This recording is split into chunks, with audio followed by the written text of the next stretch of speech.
Au cours de l'élaboration de cette étude, il y a eu une mobilisation de toute l'équipe et moi personnellement, ma contribution a été ressentie à deux niveaux. Donc au niveau de la première phase qui est en fait l'élaboration de l'étude, ma contribution a été beaucoup plus une assistance, l'assistance en recherche. Par là, il faut entendre les recherches documentaires, de la collecte documentaire, les compilations d'informations et également l'actualisation des données. Je prends par exemple le cas des Coro Luego. Il faut dire que l'Institut Free Afrique travaille sur le phénomène depuis un moment et donc ça avait sollicité qu'on actualise les données pour pouvoir les mettre à niveau et l'intégrer dans l'étude. Vous pouvez vérifier dans la presse, il arrive des moments où il y a de nouveaux faits qui interviennent. Donc là, nous sommes obligés de toujours actualiser les données. Par exemple, si j'avais fait une revue de tous les agissements des Coro Luego de telle date à telle date, et s'il se trouve que nous devons actualiser les données en fonction de l'étude, bon, nous devons forcément tenir compte des nouveaux agissements qui interviennent. Il en est de même de l'actualisation des données sur les conflits communautaires et également les attaques dont le Burkina a été victime ces derniers temps.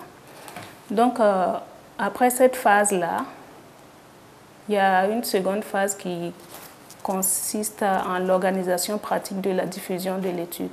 Et à ce niveau, il faut dire que pour les diffusions des études, on procède soit par des conférences publiques, soit des conférences de presse, également des ateliers et autres.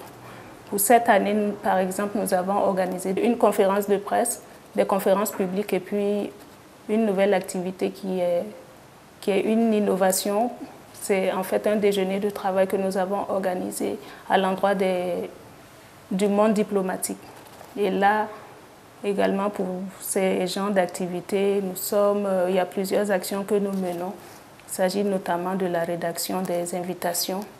Et donc, je rédige les invitations, je m'assure que ces invitations arrivent à bonne date aux différents destinataires et je recueille éventuellement leur confirmation.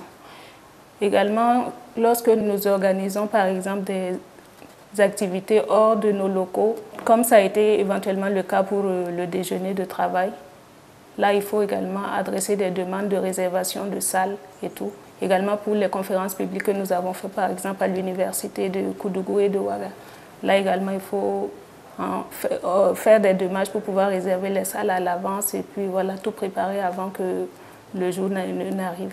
Pour les conférences de presse qui se tiennent généralement à l'Institut Free Afrique, il faut déjà organiser la salle et nous accueillons les journalistes et nous les installons et ensuite nous préparons le dossier de presse. Donc après tout ce travail-là, après les conférences publiques et autres, il y a une autre phase qui consiste en fait à recueillir toutes les publications qui ont été faites des différents travaux de l'Institut. Donc après par exemple la conférence de presse, 2 ou 3 jours après, on procède à une revue de presse. Bon, en fait ça c'est pour nos archives, pour qu'on puisse les garder en cas de besoin et tout. Pour la prochaine étude qui vient, c'est dès maintenant que nous commençons à collecter les données. Donc, si à un moment, il y a une rupture et qu'on a besoin de certaines informations qu'on doit alimenter, nous sommes obligés d'actualiser les données.